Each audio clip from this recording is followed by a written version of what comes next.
मला असं वाटतं की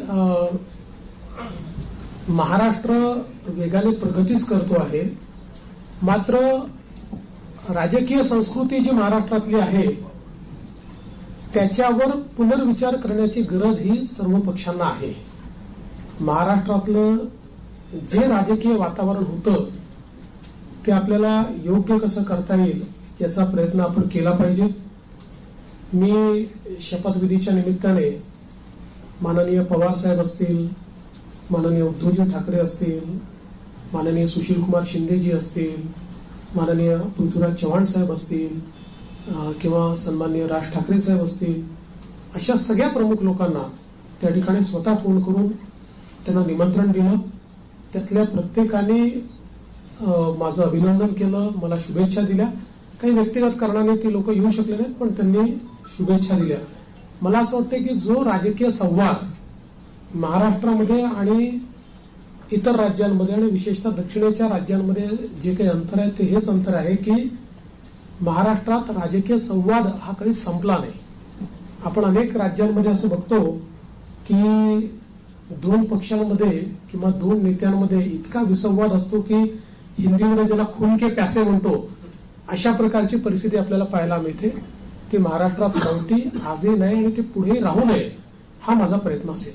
याला जोडून फक्त तुम्ही राहाल नाही तर मी असं म्हणणाऱ्यांना काय उत्तर द्या? नाही, मी त्याच वेळेस सांगितलं होतं की राजकारणात सगळेच राहतात, तेही राहतील, मी राहील, आम्ही सगळेच राहणार आहोत.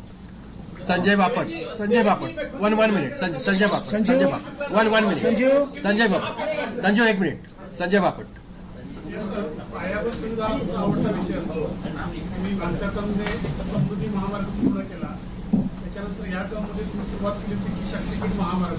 त्याची काय भूमिका निवडणुकीच्या वेळी त्याचं शक्तीपीठ महामार्गाच्या संदर्भात सांगली जिल्ह्यापर्यंत त्याला पूर्ण समर्थन आहे आणि सगळे शेतकरी आमच्याकडे येऊन सांगतात की तुम्ही भूसंपादन करा. सांगली जिल्ह्यातल्या काही भागात त्याला समर्थन आहे, पण कोल्हापूर जिल्हा जिथे सुरू होतो तिथे मात्र त्याला खूप मोठ्या प्रमाणात विरोध आहे. आणि आम्ही ज्यावेळी समृद्धी महामार्ग केला त्यावेळी आम्ही विरोध पत्करून नाही केला, लोकांना समजून केला. त्यामुळे आमचा यात प्रयत्न असा असेल की ज्या भागापर्यंत विरोध नाही तिथपर्यंतची अलाइनमेंट आता फायनल करायची आणि पुढची अलाइनमेंट जी आहे ती आपल्याला सगळ्यांची चर्चा करून काही पर्यायी अलाइनमेंट काढता येते का याचा विचार आपण करू. कारण शेतकऱ्यांना नाराज करून शेतकऱ्यांच्या जमिनी जबरदस्तीने घेऊन विकास करण्याची मानसिकता आपली नाही आहे.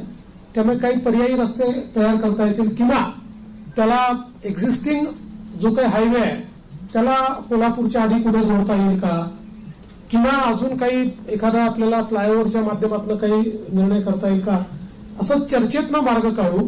पण मला असं वाटतं की सांगली जिल्ह्यापर्यंत. तर मित्रांनो, कसा वाटला तुम्हाला हा व्हिडिओ? जर का हा व्हिडिओ आवडला असेल तर व्हिडिओला लाईक आणि चॅनलला सबस्क्राईब नक्की करा आणि बेल आयकॉन नक्की प्रेस करा. जय महाराष्ट्र.